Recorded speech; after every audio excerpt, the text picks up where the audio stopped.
सभी दोस्तों को सलाम नमस्कार। एक बार फिर से स्वागत है आपका स्टडी 11 में। मैं हाजिर हूं नदीम आपके साथ एमसीक्यूज और जनरल स्टडीज को लेकर के। जी हाँ, और जनरल स्टडीज में साइंस सीरीज और साइंस सीरीज में MCQs on combustion and flame. जी हाँ दोस्तों, जो आपके किसी भी एग्जामिनेशन के लिए, चाहे वो यूपीएससी हो, बीपीएससी हो, एसएससी हो या अन्य एग्जामिनेशन, आपको सभी में ये फ़ायदेमंद होंगे। आइए तो बिना किसी देरी के हम शुरू करते हैं आपके लिए पहला क्वेश्चन।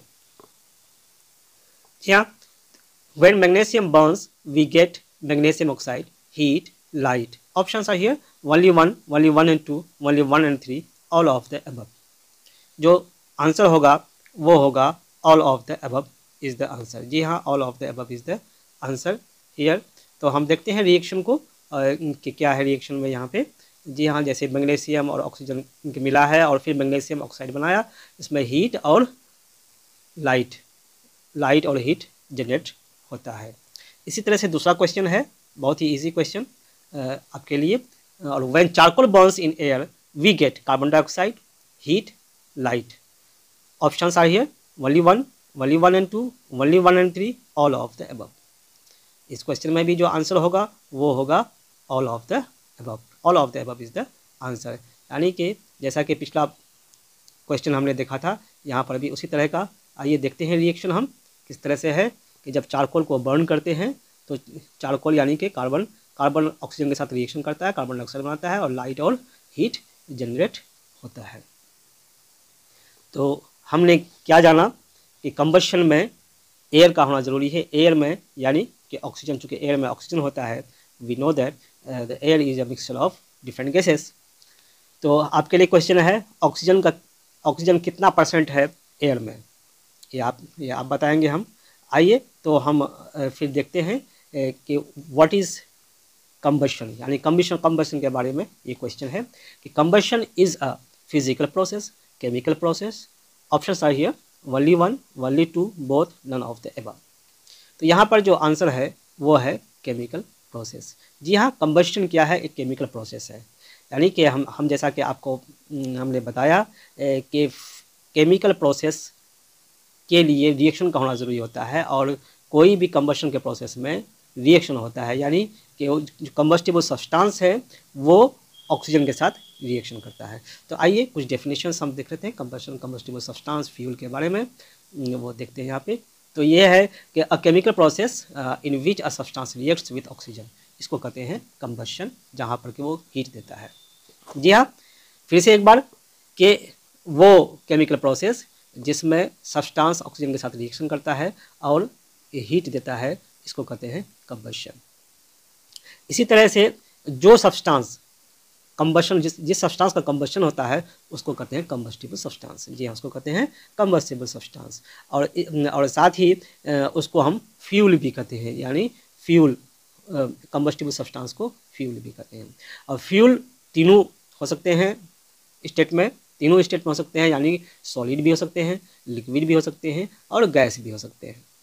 जी हाँ, समटाइम्स जो लाइट भी हमको मिलते हैं जब हम कंबशन करते हैं। जी हाँ, चाहे वो फ्लेम के रूप में हो और फिर या ग्लो के रूप में है, यानी कि लाइट भी हम देखेंगे ग्लो के रूप में या फ्लेम के रूप में। तो अब आप ये बताएं, जब हम चारकोल को हम का कंबशन करेंगे तो हमको वो हीट मिलेगा, ये ग्लो मिलेगा या फ्लेम मिलेगा? ये आपके लिए क्वेश्चन है, अब कमेंट सेक्शन में आप ज़रूर बताएं। आइए नेक्स्ट क्वेश्चन हम देखते हैं। Food is a fuel for our body, और रीज़न है in our body food is broken down by reaction with oxygen and heat is produced.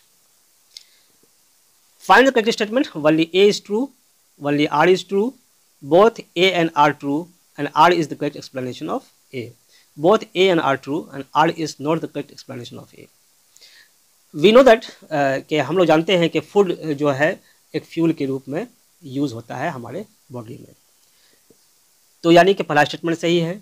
दूसरा स्टेटमेंट ये है कि in our body food is broken down by reaction with oxygen and heat is produced, ये भी सही है, यानी कि जब हम फूड लेते हैं तो वो फूड ऑक्सीजन से मिलकर के वो ब्रोकन डाउन हो जाता है। जी हाँ, तो ये भी स्टेटमेंट सही है। अब क्या है कि क्या आर ए का रीज़न है? तो यहाँ पर आर ए का रीज़न होगा, यानी कि C is the correct answer, C is the correct answer कि R is the reason of A. जी हाँ, R is the reason of A. ये नेक्स्ट क्वेश्चन हम देखते हैं। In the sun heat and light are produced by nuclear reaction, chemical reaction, either nuclear reaction or chemical reaction, neither nuclear reaction nor chemical reaction। यहाँ जो answer होगा आपके लिए वो होगा न्यूक्लियर रिएक्शन। जी हाँ, A is the answer here. आइए केमिकल रिएक्शन और न्यूक्लियर रिएक्शन में थोड़ा सा हम लोग बात कर लें। क्योंकि कंबस्शन हमने क्या बताया था कि वो केमिकल रिएक्शन है, और जो सन अपना हीट और लाइट दे रहा है वो कौन सा है, वो न्यूक्लियर रिएक्शन है।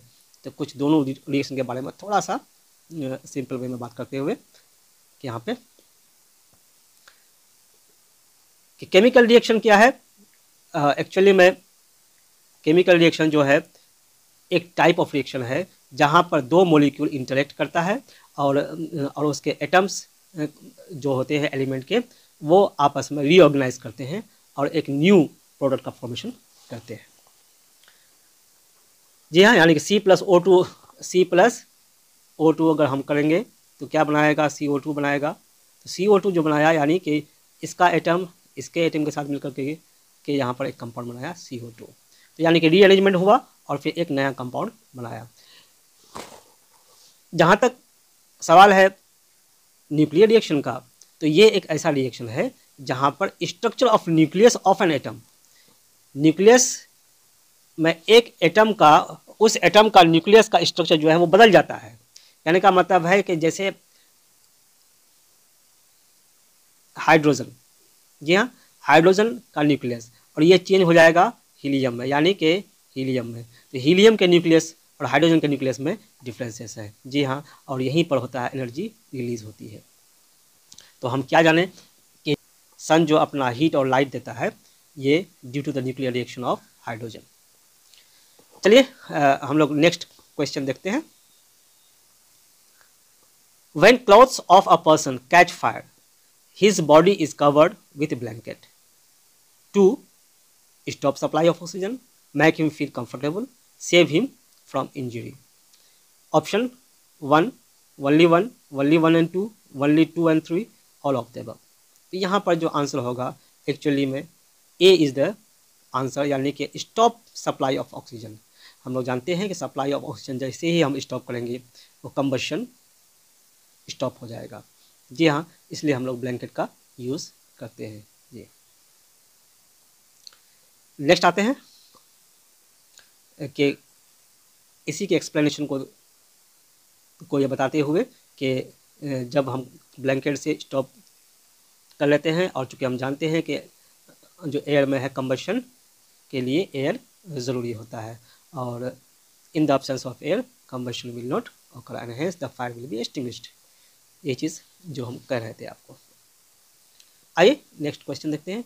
The lowest temperature at which a substance catches fire is called its ignition temperature, boiling temperature, both one and A and B, fuelling temperature. तो यहाँ पर जो आंसर होगा ए नंबर, इग्निशन टेम्परेचर कहते हैं। The lowest temperature at which a substance catches fire is called its ignition temperature. जी हाँ, दूसरा question. A match stick does not catch fire and burn on its own at room temperature because the ignition temperature of matchstick is higher than that of than the room temperature. दूसरा है the ignition temperature of matchstick is lower than the room temperature. The ignition temperature of matchstick is equal to the room temperature. Only A and C. यहाँ पर जो answer होगा वो होगा A is the correct answer। जी हाँ, चूँकि जो ignition temperature of matchstick है वो रूम टेम्परेचर से अधिक होता है। जी हाँ, रूम टेम्परेचर से अधिक होता है, इसलिए वो अपने आप नहीं जलता है। Next question.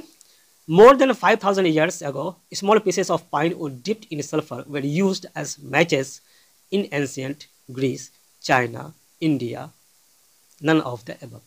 जी हाँ, यानी कि क्वेश्चन यही है कि सबसे पहले मैचेस का इस्तेमाल किसने किया, शुरू किया, ग्रीस, चाइना, इंडिया या नन ऑफ द अबव। तो यहाँ पर जो आंसर होगा नन ऑफ द अबव होगा, चूँकि मिस्र ने किया था पहली बार यूज़ 5000 साल पहले। जी हाँ, तो आइए जिसमें सल्फर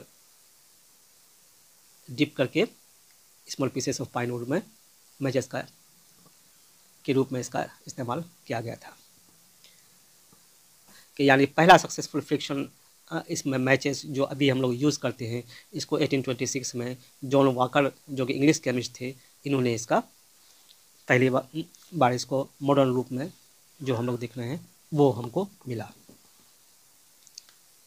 चलिए नेक्स्ट हम लोग देखते हैं, choose the correct statement. Kerosene oil and molten wax rise through the wick and are vaporized during burning and form flames. Charcoal does not vaporize and so does not produce a flame. Both, none of the above. यहाँ पर जो answer होगा both is the answer, चूँकि जब हम kerosene oil को या molten wax को, जैसे वैक्स में क्या होता है, ये जो फ्लेम होता है, फ्लेम के तो यहाँ पर जो वेपोराइज होता है, तो ये वेपर की वजह से ये ऊपर फ्लेम चले जाता है, लेकिन चारकोल के केस में ऐसा नहीं होता है, इसलिए वहाँ पर फ्लेम हमको दिखाई नहीं देता है। चलिए नेक्स्ट आते हैं, the main cause of global warming is are afforestation, deforestation, other human activities, only B and C. तो यहाँ पर ये क्वेश्चन पहले भी हमने पूछा था आपसे, तो यहाँ पर जो आंसर होगा ओनली बी एंड सी होगा, डी इज़ द आंसर। जी हाँ, डिफोरेस्टेशन और अदर ह्यूमन एक्टिविटीज़ की वजह से ग्लोबल वार्मिंग हो रहे हैं। हम लोगों को मालूम ही है कि कार्बन डाइऑक्साइड का यूज़ प्लांट करता है फोटोसिंथेसिस में, लेकिन जैसे ही डिफॉरेस्टेशन होने लगा, कार्बन डाइऑक्साइड जो हम लोग यहाँ से डिफरेंट यूजेस में पैदा करते हैं, वो उसका यूज़ उतना कम्प्लीटली नहीं हो पाता है, जिसकी वजह से कार्बन डाइऑक्साइड गैस इन्वायरमेंट में बढ़ रहा है, और जो कि कॉज है ग्लोबल वार्मिंग का। यही वजह है कि गंगोत्री ग्लेशियर्स और डिफरेंट ग्लेशियर्स जो है पिघलने लग रहे हैं। आइए तो नेक्स्ट क्वेश्चन हम देखते हैं, water is not suitable as fire extinguisher for electrical equipment is on fire, fires involving oil and petrol, both, none of the above. तो यहाँ पर जो आंसर होगा बोथ होगा, दोनों होगा, इलेक्ट्रिकल इक्विपमेंट और fires involving oil and petrol दोनों में जो है पानी का यूज़ नहीं करेंगे। क्यों नहीं करेंगे, ये आपके लिए क्वेश्चन है, आप बताएं। जी हाँ, इलेक्ट्रिकल इक्विपमेंट में अगर पानी का यूज़ करेंगे हम, तो ये इलेक्ट्रिसिटी वहाँ कंडक्ट हो सकती है, और जो फायर को आग को बुझाने की कोशिश कर रहा है उनको नुकसान पहुँच सकता है। इसी तरह से पानी का यूज़ जो है ऑयल और इसमें ऑयल के आग को बुझाने में नहीं कहता है, क्योंकि ऑयल जो है वाटर से कम हेवी होते हैं, यानी कि water is heavier than oil, so यहाँ पर जो है वाटर नीचे हो जाएगा और ऑयल ऊपर हो जाएगा, और जिसकी वजह से इस जलते हुए ऑयल का जो डिस्कनेक्ट करना होता है एयर से, वो नहीं हो पाएगा। लेकिन जैसे ही हम ऐसे इक्विपमेंट में कार्बन डाइऑक्साइड का हम यूज़ करते हैं, तो ये जो है ऑक्सीजन से हैवियर होता है ये कार्बन डाइऑक्साइड, और ये एक ब्लैंकेट के रूप में काम कर जाता है, और के इन्वायरमेंटल जो ऑक्सीजन है उससे इसको कट ऑफ कर देता है। जी हाँ, between the fuel and oxygen. तो इस तरह से आग कंट्रोल हो जाता है, और मैक्सिमम केसेस में CO2 का एडवांटेज ये भी है कि वो इलेक्ट्रिकल इक्विपमेंट को नुकसान भी नहीं पहुंचाता है। तो इसलिए हम लोग आग बुझाने के लिए, जहाँ पर इलेक्ट्रिकल इक्विपमेंट और ऑयल का सवाल है, तो ऐसे केसेस में हम लोग कार्बन डाइऑक्साइड का इस्तेमाल करते हैं। नेक्स्ट आते हैं क्वेश्चन, और ये carbon dioxide is an excellent fire extinguisher as it can be stored at high pressure as a gas in cylinders. When released from the cylinder, CO2 expands enormously in volume and cools down. तीसरा है, it not only forms a blanket around the fire, it also brings down the temperature of the fuel. Choose the incorrect statement. जी हाँ, यहाँ पर incorrect statement मांग रहे हैं, only one and two, only 2 and 3, all of the above. जी हाँ, तो यहाँ पर ये जो पहला स्टेटमेंट है वो रॉन्ग है, वो ए इज़ द आंसर, क्योंकि it can be stored at high pressure as a gas नहीं बल्कि एज अ लिक्विड होना चाहिए। जी हाँ, एज अ गैस नहीं बल्कि एज ए लिक्विड होना चाहिए था, यहाँ पर एज ए लिक्विड होना चाहिए था। इसलिए ओनली यहाँ पर 2 और 3 जो है ये दोनों ऑप्शन सही हैं। चूँकि इनकरेक्ट स्टेटमेंट मांग रहे हैं इसलिए only 1 is a is the answer. Next, find out the correct statement. These days the head of the safety matches contains only antimony trisulfide and potassium chlorate. The rubbing surface has powdered glass and a little red phosphorus. Options are here, only 1, only 2, both 1 and 2, none of them. यहाँ पर जो answer होगा both 1 and 2 is the answer. जी हाँ, C is the answer. ठीक है, आप लोगों को मालूम ही होगा कि पहले एंटीमनी ट्राइसल्फाइड पोटेशियम क्लोराइड के साथ वाइट फॉस्फोरस का भी यूज़ किया जाता था, लेकिन चूँकि वाइट फॉस्फोरस सेफ्टी नहीं होता है इसलिए उसके स्थान पर अब जो है सिर्फ एंटीमनी ट्राइसल्फाइड और पोटेशियम क्लोराइड होता है और रबिंग सरफेस पर पाउडर्ड ग्लास और लिटिल रेड फॉस्फोरस लगाया जाता है।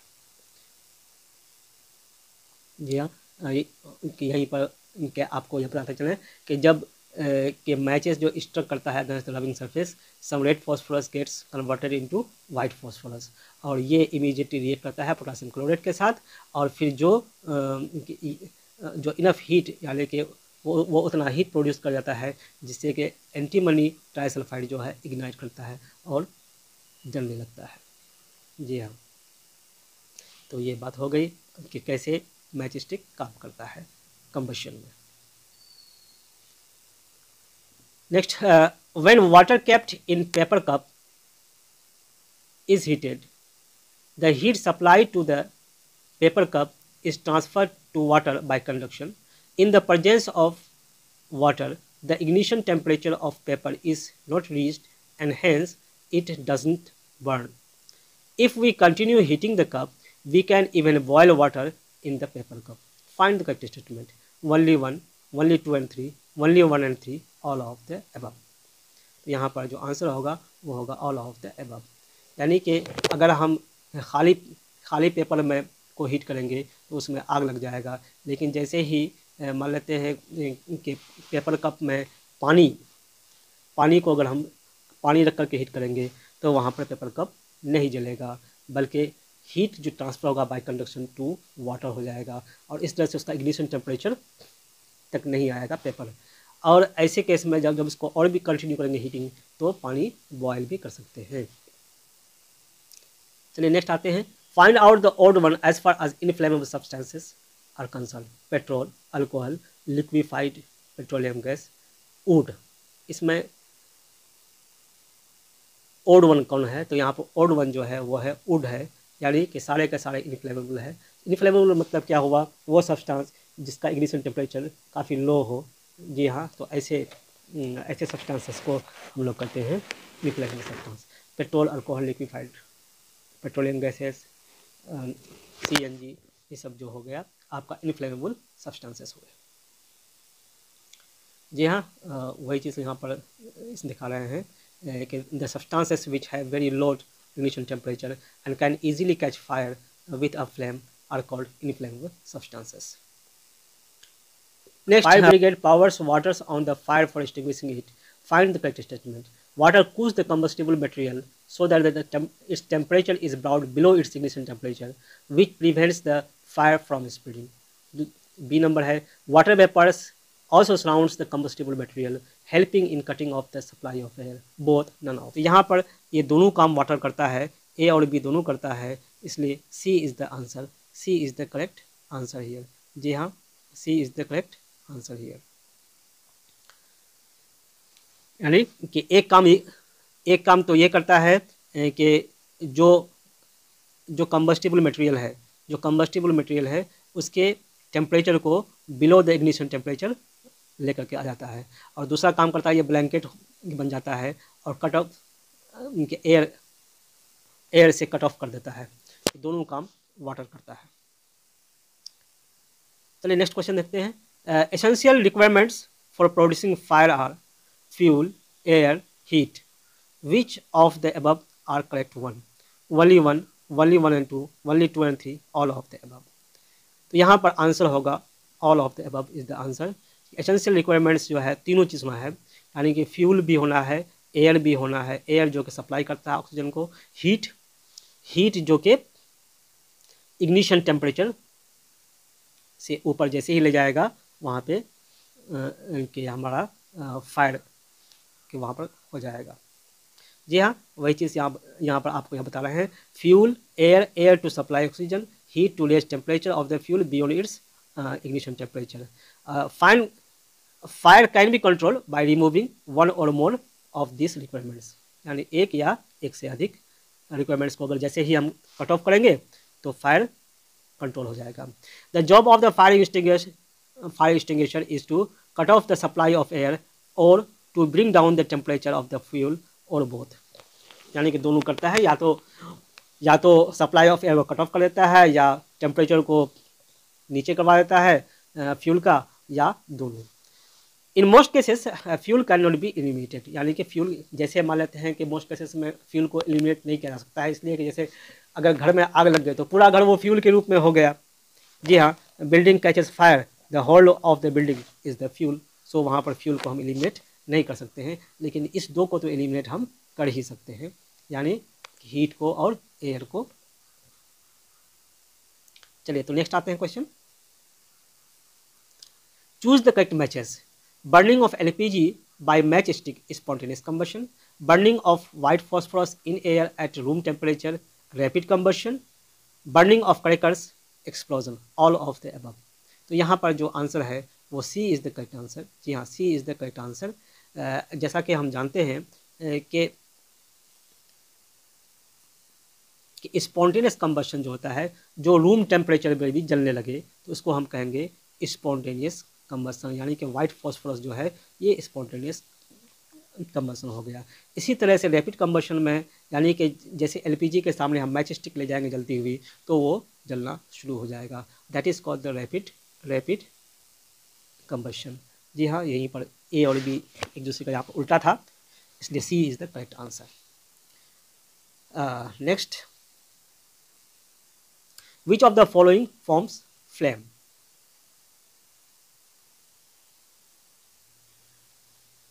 Charcoal, candle, kerosene, camphor.